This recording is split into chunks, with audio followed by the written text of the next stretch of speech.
any other in the democratic world is banning people left, right and centre. People who want to come here to make an argument, then go home, are stopped at the border, told they're not welcome. I learned the other day, to my absolute astonishment, a woman called Amy Goodman, a Jewish liberal woman, the host of Democracy Now!, one of the most famous liberal television programs in the world, a person who, like me by the way, spends most of their life travelling across all the countries of the earth and having a platform freely there to express herself, was stopped from coming to Canada from New York City.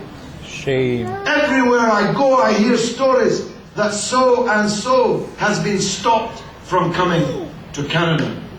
For how much longer? Or, as Carl said, this country, which was once a haven for those who refused in the US military to participate in the barbarism against the people of Vietnam, is now a country trying to drive war resistors from the United States Armed Forces back to prison. Shame indeed. Shame on this government of Mr. Harper and Mr. Kenny. How much longer can the Canadians, who once had a reputation in the world that anybody would be proud of, the kinder, gentler North American state, a place where peace, where liberal values, with a small L, I mean not the capital L. What's wrong with the opposition here in this country? How can you have a parliament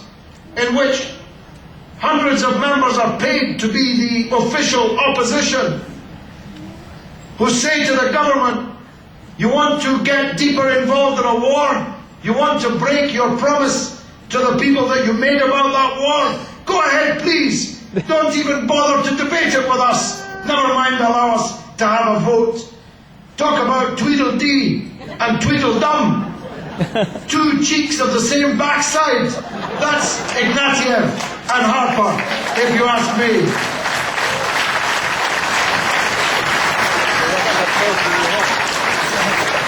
What's wrong with the Canadian media?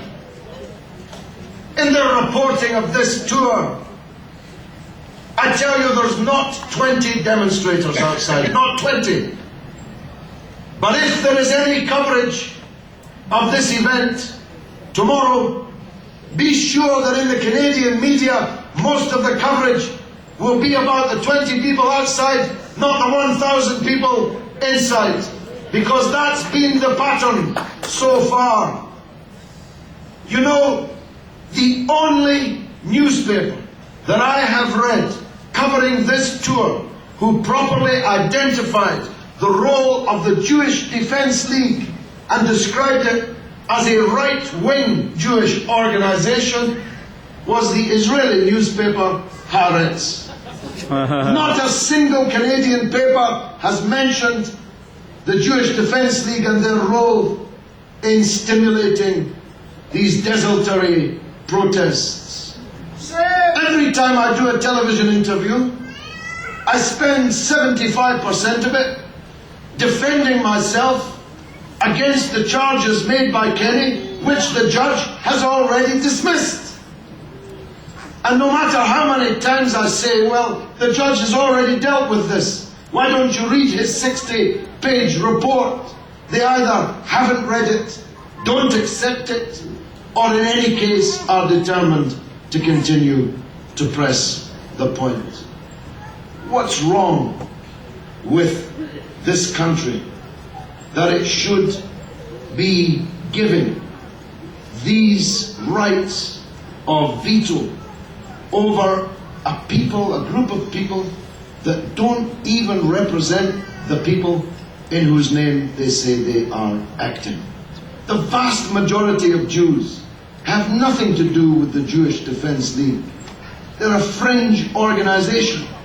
And yet, this Weinstein Mayor Weinstein is allowed to come on television with me, look at it on YouTube, on Channel 4 News, and publicly threaten not just me, but you and all the other organizations that are hosting this speaking tour, and talking as if he's a member of the government. We will be doing this. We will be looking into this. We will be insisting upon this. I tell you what, it's time for the decent majority of Canadians to stand up and say, up with this, we will not put this far, no further, enough is enough. We demand free speech in our country.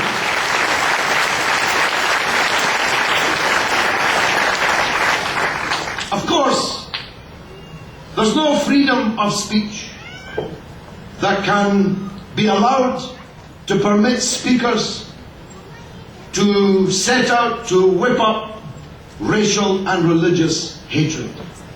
Hate speech can never be permitted under the rubric of free speech. There are limits to free speech. But I have never, as a man of the left, all of my life, since I was a child, I joined the Labour Party and became a political activist at the age of 13. I am now 56. I have written and spoken millions and millions of words.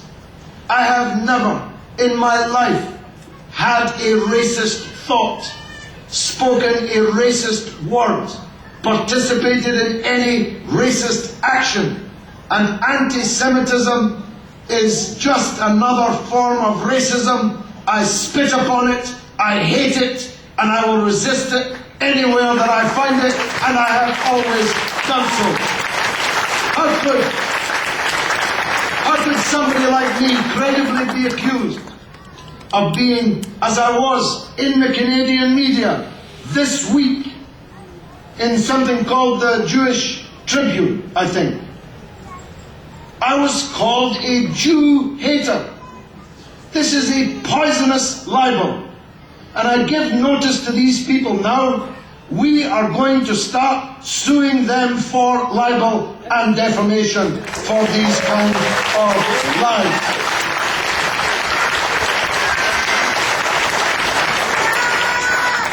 Now, I've touched on Afghanistan. I can't do better than say that this war in Afghanistan has been doomed from the beginning. The Afghans are quite good at fighting, you know. I once was in a meeting where an Afghan stood up and said, "We're a peace-loving people." And everybody laughed, like you just laughed. The Afghans have never allowed any foreign army to occupy their country, and they never will.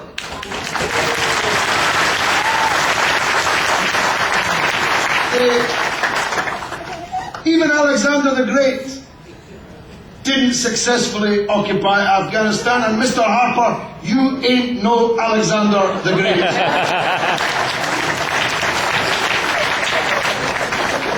This war has been doomed from the beginning.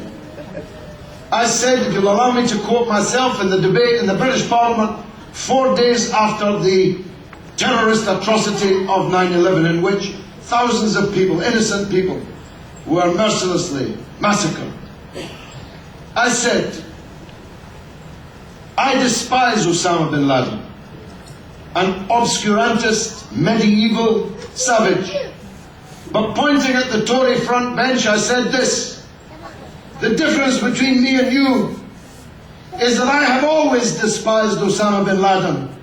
I despised him when you were giving him guns and money and sending him to Afghanistan in the first place.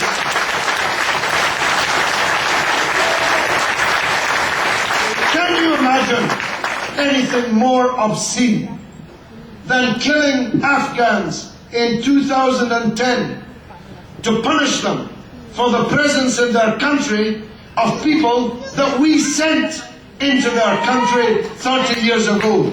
Can there be anything more obscene than the fact that the Afghans are being punished twice. First by us,